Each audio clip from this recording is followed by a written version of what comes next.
والغيورات، الرافدين والرافضات لكل أشكال الإهانة والمهانة. وسلام عليكم إلى يوم الدين. إننا اليوم في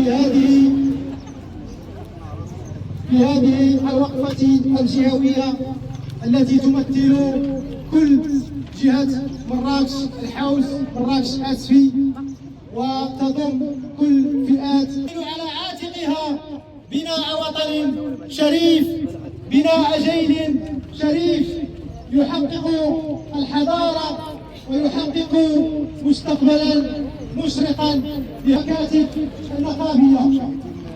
جئنا اليوم نؤكد أننا على استعداد لمواصلة الكفاح ومواصلة النضال من أجل حقوقنا المشروعة، من أجل أن حقا دستوريا تكفله كل الأعراف والدساتير.